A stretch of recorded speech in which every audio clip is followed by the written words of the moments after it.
श्री गणेशाय नमः। श्री गुरु चरण कमलभ्यो नमः। श्री श्याम सदा शिवाय नमः। श्री शिवाय नमस्तुभ्यम। जीवन की समस्या को दूर करने के लिए क्या उपाय करें जिससे कि जीवन की समस्त संकट दूर हो तथा भगवान शिव की कृपा हम पर बनी रहे। उस कार्य हेतु क्या उपाय करें तथा क्या क्या चीज़ें अर्पण करें जिससे भगवान का अनुग्रह हमें प्राप्त हो। आज की कथा में इसका उत्तम फल प्राप्त करने हेतु दान और त्याग ये दो ऐसी चीज़ें हैं जो कि हमारे जीवन में अपनाने से नाना प्रकार के कलेश स्वतः दूर होने लगते हैं तथा भगवान शिव का अनुग्रह हमारे ऊपर बना रहता है। शिव महापुराण की कथा कहती हैं कि दान करने से नाना प्रकार के कलह दूर हो जाते हैं तथा जीवन में आने वाले विभिन्न संकट भी दान के प्रभाव से निष्प्रभावी हो जाते हैं। इस विषय में सारस्वत ऋषि और कात्यायन ऋषि का संवाद आता है। शिव महापुराण की कथा कहती हैं कि दान मनुष्य के जीवन में एक नई रोशनी लेकर आता है। एक बार अर्जुन ने ब्राह्मणों से घिरे हुए देव पूजित नारद जी के समीप जाकर सबको पृथक पृथक प्रणाम किया। तब नारद जी ने उनसे कहा, धनंजय, तुम्हें शत्रुओं पर विजय प्राप्त हो। तुम्हारी बुद्धि धर्म, देवता और ब्राह्मणों की सेवा में लगे। वीर, 12 वर्षों की ये लंबी यात्रा करते समय तुम्हें कोई कष्ट तो नहीं हुआ।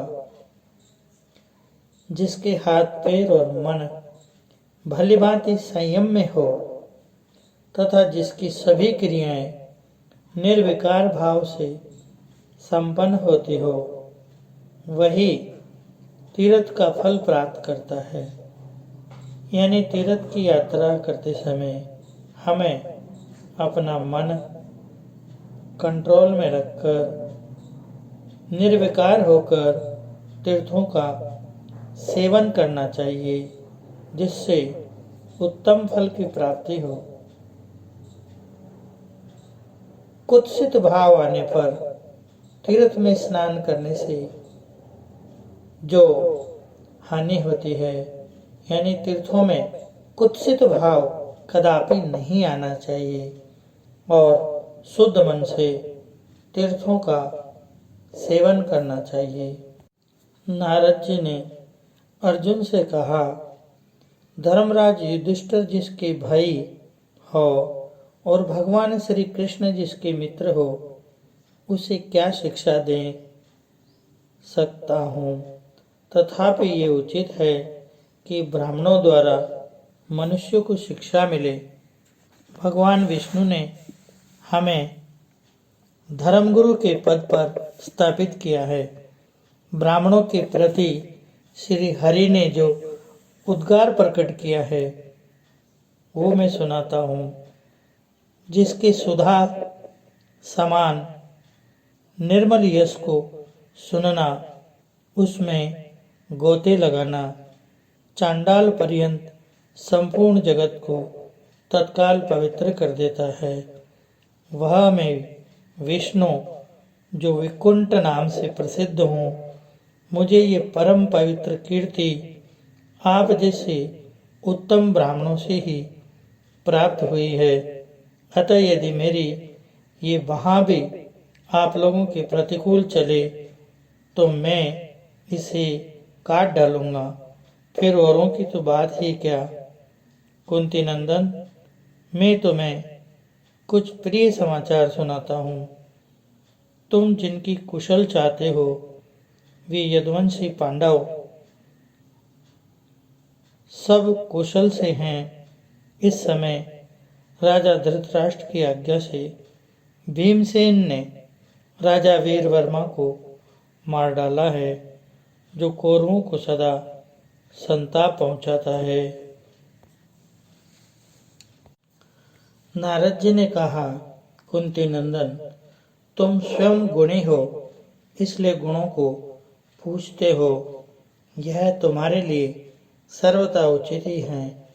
गुणी पुरुषों में ही धर्म से उत्पन्न होने वाले गुणों को सुनने की इच्छा होनी संभव है।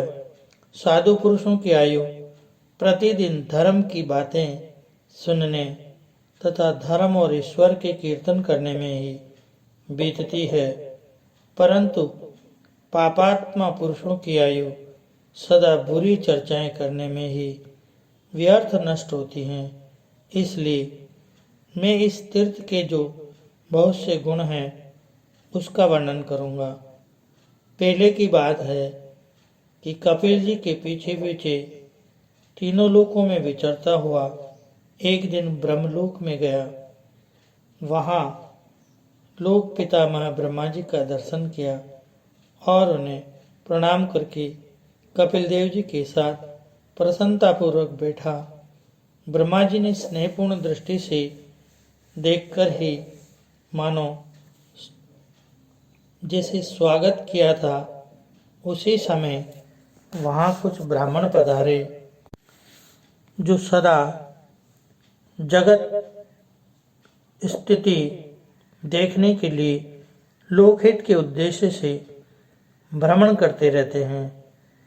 वे भी जब प्रणाम करके बैठ गए तब पितामह ब्रह्मा ने अपनी अमृतमयी दृष्टि से देखकर उन्हें आनंद मग्न करते हुए पूछा, ब्राह्मणों, तुमने कहाँ कहाँ भ्रमण किया है, क्या क्या देखा अथवा सुना है? यदि कहीं कोई अद्भुत बात हो तो बताओ। उनके इस प्रकार पूछने पे वे सुशुरवा नाम वाले ब्राह्मण ब्रह्मा जी को मस्तक झुकाकर इस प्रकार बोले, भगवान, सर्वज्ञ प्रभु के सामने किसी बात का विज्ञापन करना वैसा ही है जैसा सूर्य के आगे दीपक दिखाना। फिर भी पुण्य के लिए आपने हमें कुछ कहने की आज्ञा दी है, इसलिए अवश्य कुछ निवेदन करना उचित है। कात्यायन नाम के एक मुनि, जिन्होंने बहुत से धर्मों का श्रवण करके उनका सार तत्व जानने की इच्छा से एक अंगूठे के बल पर खड़े हो 100 वर्षों तक तपस्या की। तदंतर दिव्य आकाशवाणी हुई, कात्यायन, तुम परम पवित्र सरस्वती नदी के तट पर जाकर सारस्वत मुनि से पूछो। सारस्वत मुनि धर्म के तत्व को जानने वाले हैं। वे तुम्हें सारभूत धर्म का उपदेश करेंगे।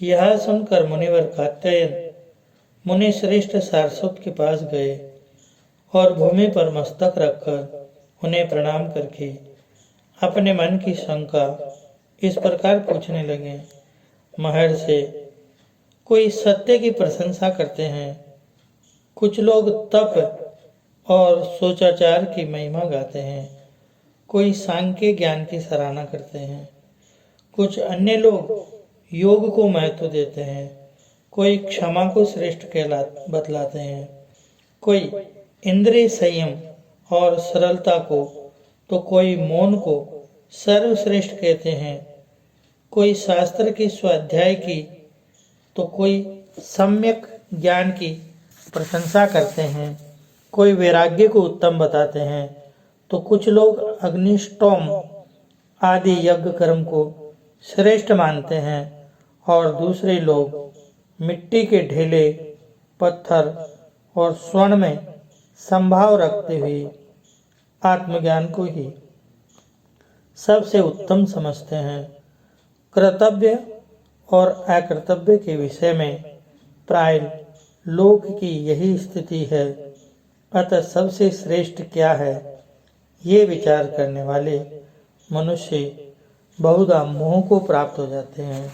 यानी इच्छाएं जो करते हैं कि ये सही है, कि ये गलत है, कि वो सही है, कि ये गलत है, इस प्रकार की जो भ्रांति उत्पन्न होती है वो मोह पैदा करती है। मुने, आप सर्वज्ञ हैं।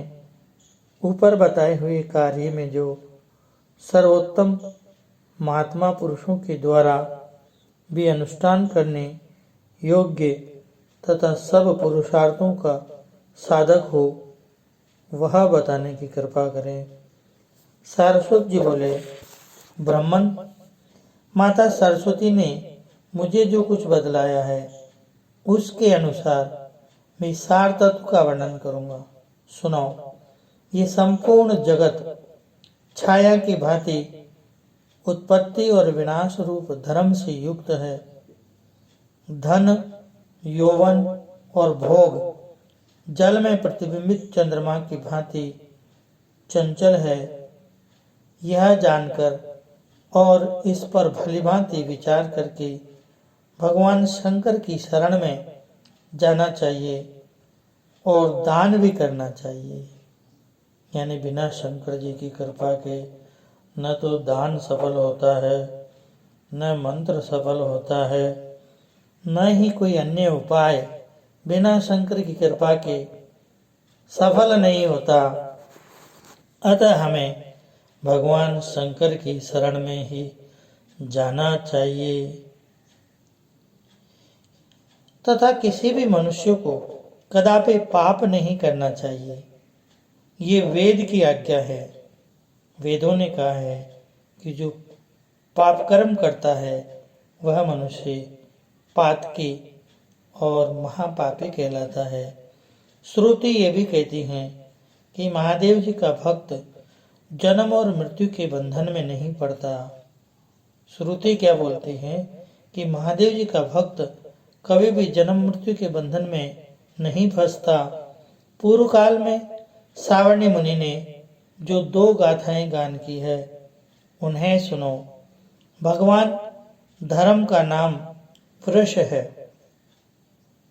वे ही जिनके वाहन है।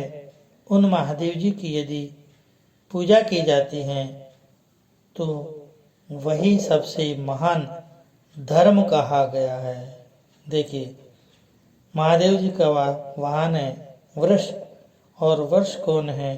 धर्म। अतः महादेव जी की शरण में जाने से, महादेव की पूजा करने से धर्म का साधन स्वतः ही सिद्ध हो जाता है। जिसमें दुख रूपी भंवर उठता है, अज्ञानमय प्रवाह बहता रहता है। धर्म और अधर्म ही जिसके जल है, जो क्रोध रूपी कीचड़ से युक्त है, जिसमें मद रूपी ग्रह निवास करता है, जहाँ लोभ रूपी बुलबुले उठते रहते हैं। अभिमान ही जिसकी पाताल तक पहुँचने वाली गहराई है। सत्वगुण रूपी जहाज जिसकी शोभा बढ़ाता है। ऐसे संसार समुद्र में डूबने वाले जीवों को केवल भगवान शंकर ही पार लगाते हैं। देवादिदेव महादेव की कृपा जिस पे हो जाती है उसको अन्य किसी सामग्री की आवश्यकता नहीं रहती। दान, सदाचार, व्रत, सत्य और प्रिय वचन, उत्तम कीर्ति, धर्म पालन तथा आयु पर्यंत दूसरों का उपकार यानी उनकी भलाई करते रहना, इन सार वस्तुओं का इस असार शरीर से उपार्जन करना चाहिए। राग हो तो धर्म में, चिंता हो तो शास्त्र की और व्यसन हो तो दान का। यानी किसकी लत होना चाहिए? दान करने की लत होना चाहिए। यह सभी बातें उत्तम है। इन सब के साथ यदि विषयों के प्रति वैराग्य हो जाए तो समझना चाहिए कि मैंने जन्म का फल पा लिया। इस भारतवर्ष में मनुष्य का शरीर जो सदा टिकने वाला नहीं है, पाकर जो अपना कल्याण नहीं कर लेता, उसने दीर्घकाल तक के लिए अपने आत्मा को धोखे में डाल रखा है। देवता और असुर सबके लिए मनुष्य योनि में जन्म लेने का सौभाग्य अत्यंत दुर्लभ है। यानी मनुष्य की योनि इतनी आसान नहीं है। देवता स्वयं भी तरसते हैं उसे पाकर।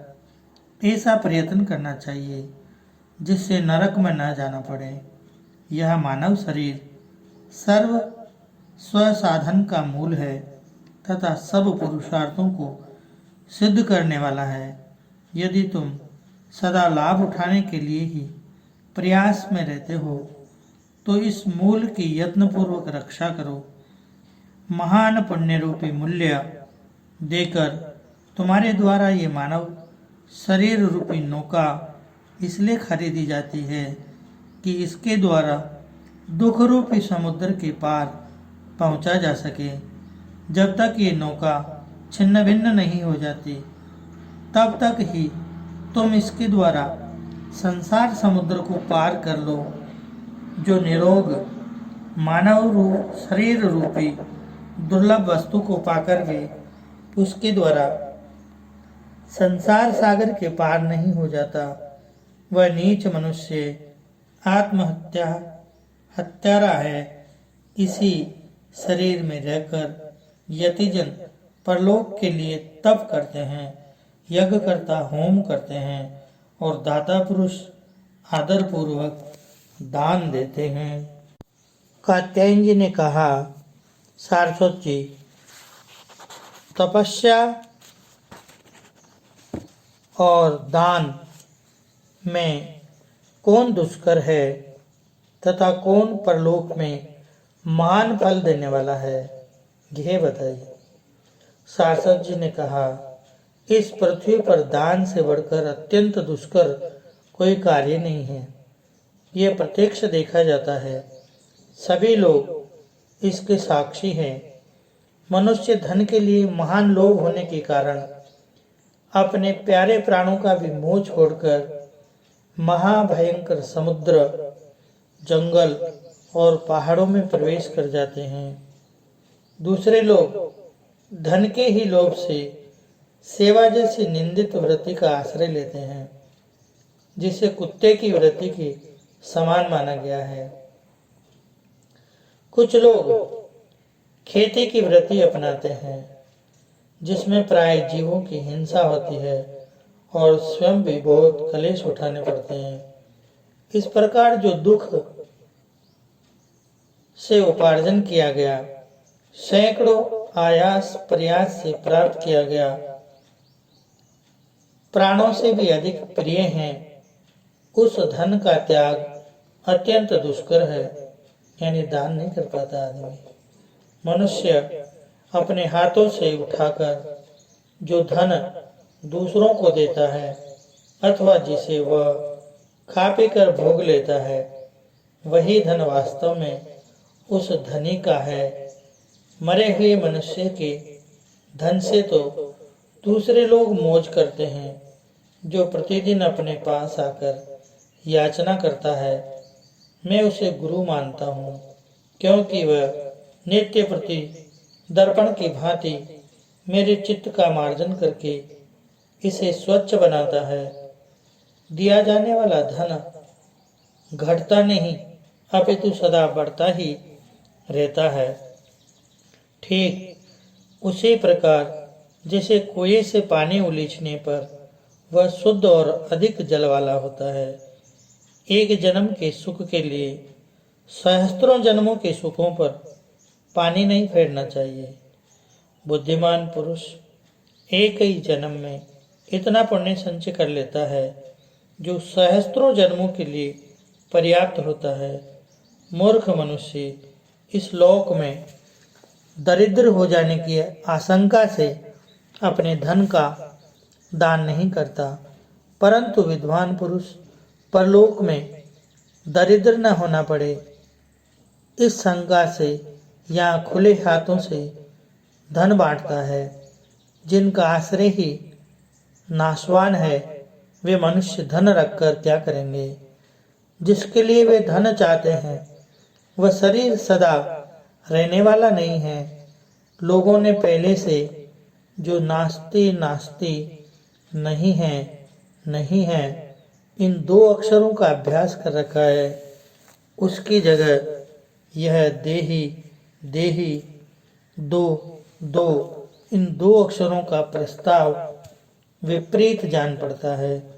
याचक जन देही दीजिए कहकर याचना नहीं करते, अपितु कर्पण मनुष्यों को यह समझाते हैं कि दान न करने वाले की यही मेरी जैसी अवस्था होती है, अतः आप भी ऐसे ही न बने।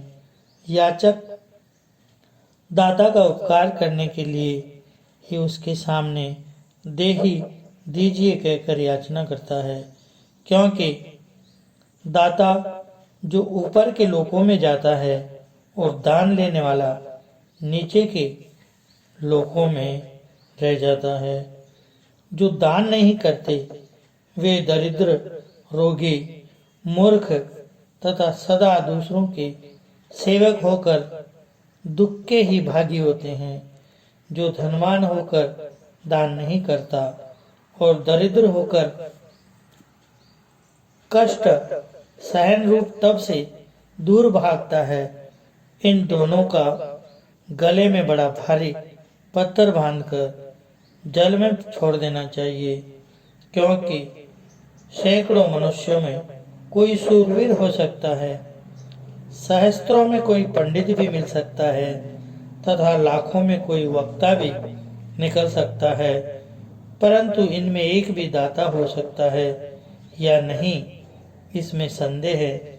गौ, ब्राह्मण, वेद, सती स्त्री, सत्यवादी पुरुष, लोभहीन तथा दानशील मनुष्य, इन सातों के द्वारा ही ये पृथ्वी धारण की जाती है। उशीनर देश के राजा शिवी ब्राह्मण के लिए अपने शरीर को देकर स्वर्गलोक में चले गए। विदेह नरेश निमि ने अपना संपूर्ण राज्य, परशुराम जी ने सारी पृथ्वी तथा राजा गय ने नगरों सहित समूची पृथ्वी ब्राह्मणों को दान कर दी। एक समय जब बहुत दिनों तक मेघों ने वर्षा नहीं की, तब वशिष्ठ जी ने सब प्राणियों को उसी प्रकार जीवित रखा जैसे प्रजापति समस्त प्रजा के जीवन की रक्षा करते हैं।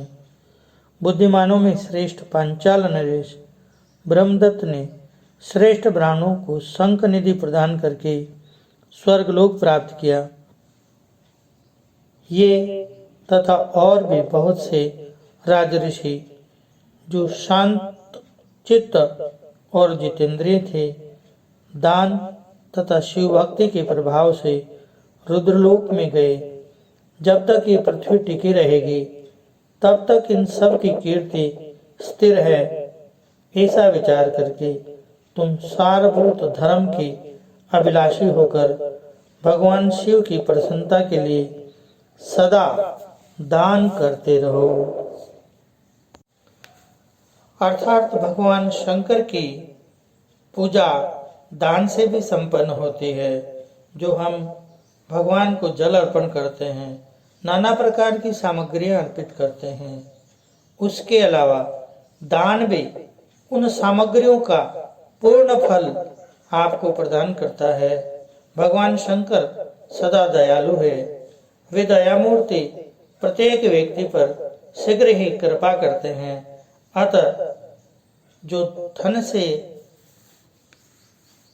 किसी पीड़ित मनुष्य की सेवा करते हैं और दान करते हैं, वे इस लोक में नहीं परलोक में भी आनंद से निवास करते हैं। अतः हमें अपनी यथाशक्ति दान करते रहना चाहिए। धन के दान से धन की शुद्धि होती रहती है। तथा परिवार की समस्त कलह दूर हो जाते हैं।